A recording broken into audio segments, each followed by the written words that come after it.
जय श्री राधे। वैशाख महात्म 27वां अध्याय।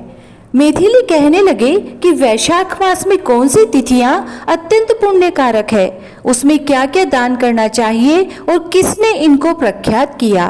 तब श्रुतिदेव जी कहने लगे कि वैशाख मास की सब तिथियां अत्यंत उत्तम है। प्रत्येक तिथियों में किया गया दान कई गुना फल देने वाला है। संपूर्ण तीर्थ करने से जो फल प्राप्त होता है, वैसा ही फल एक एक तिथि में स्नान, दान, तप, होम, पूजन आदि से प्राप्त होता है।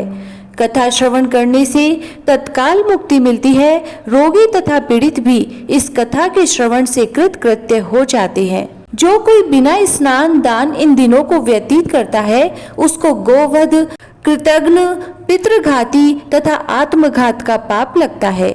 जल स्वाधीन है तथा शरीर भी स्वाधीन है, फिर स्नान में संकोच क्यों किया जाए। दरिद्री, धनवान, लंगड़ा, लूला, अंधा, नपुंसक, विधवा स्त्री, बालक, युवा सभी को वैशाख मास का सेवन करना चाहिए। जो कोई नीच इन सुलभ धर्मों का पालन नहीं करता, उनको नरक का भागी होना पड़ता है। जैसे दही को मथ कर मक्खन निकाला जाता है, वैसे ही इस मास की तिथियों को अलग अलग बताता हूँ। वैशाख के महीने में जब मेष की संक्रांति हो, तब पापों को नाश करने वाली अमावस्या को गयाजी करने का फल मिलता है। मैं अब पितरों का एक पुराना इतिहास कहता हूँ। जब पृथ्वी पर सावर्णी मनवंतर का राज्य था, तीसरे कलयुग के अंत में जब सारे धर्म नष्ट हो गए, उस समय अनर्थ देश में धर्म वर्ण नाम का एक ब्राह्मण हुआ। उसने घोर कलयुग में मनुष्यों को पापों में रत देखा। सब मनुष्य अपने अपने वर्ण धर्मों से हीन हो गए। तब वह ब्राह्मण महात्माओं के सत्र यज्ञ देखने के लिए पुष्कर क्षेत्र गया। वहां पर ऋषि मुनि शास्त्रोनुकूल पुण्य कथाओं का वर्णन कर रहे थे। कोई कोई कलयुग की प्रशंसा भी कर रहे थे कि सतयुग में भगवान 1 वर्ष की तपस्या से प्रसन्न होते थे, तो त्रेता में 1 मास और द्वापर में 1 पक्ष में, परंतु कलयुग में उससे 10 गुना फल प्रभु के स्मरण से ही हो जाता है। कलयुग में थोड़ा सा पुण्य कर्म भी बहुत अधिक फल देता है। जो दया, पुण्य, दान, धर्म आदि कुछ भी नहीं कर सकते, उनके लिए केवल हरि नाम उच्चारण ही उत्तम है।